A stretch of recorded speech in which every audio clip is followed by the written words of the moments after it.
Hi guys! Welcome to my channel. So ayan, meron na naman tayong panibagong kaalaman regarding kay Nightbot.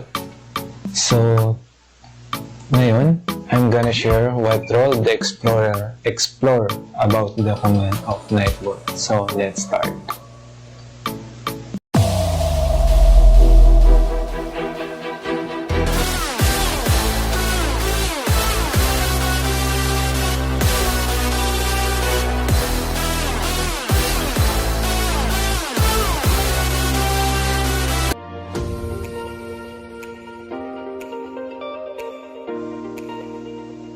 So ayan, click lang natin yung Google Chrome.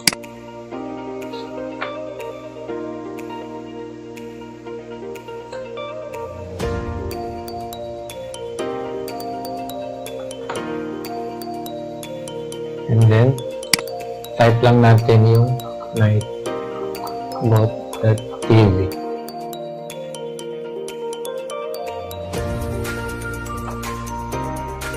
Then, ayan. Log in natin yung channel natin.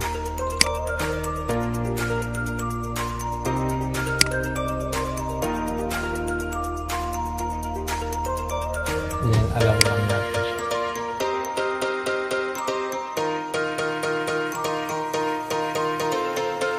Then, pupunta na siya dito sa pinaka-dashboard ng Nightbot. Ito yung pinaka-dashboard ng Nightbot natin.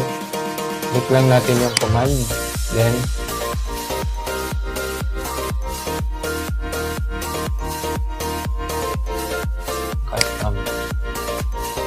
then, add command lang tayo.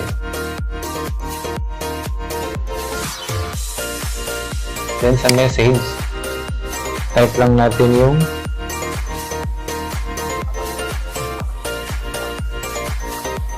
please connect to $,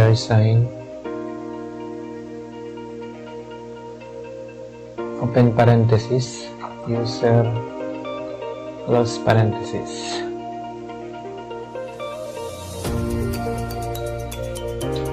So, ang purpose na itong user na to, ayan, kung sino yung nandun sa live stream mo na maglalagay ng command, ilalagay niya mismo yung pangalan niya dito. Then, tuloy natin. Channel is, then yung link niya, https://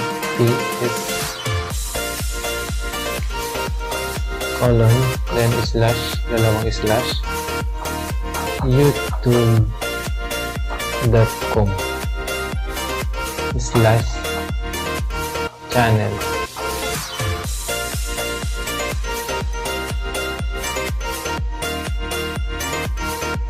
Ayan. Once na nilapag mo na yung command na yun, kikita mo na yung channel mo mismo dito at the same time yung link mo.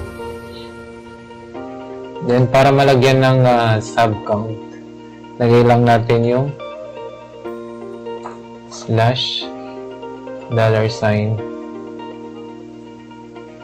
$user ID close parenthesis and question mark sub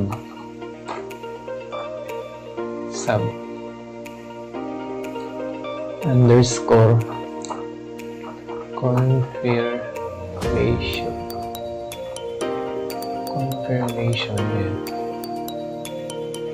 equals 1 got $, close parenthesis, open parenthesis, URL fetch space https:// then dalawang slash rockbot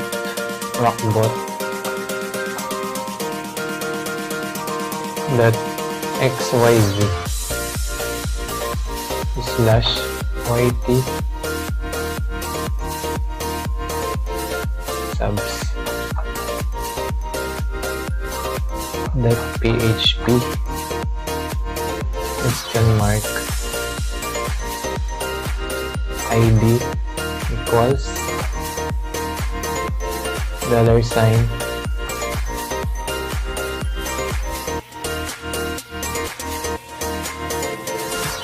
then open parenthesis user ID then dalawang close parenthesis then bananas para ma-display niya yung kung ilan yung subscriber niya. Ayan siya. Ito yung pinaka-code niya. Then lagyan na lang natin ng please send all up. Ayan.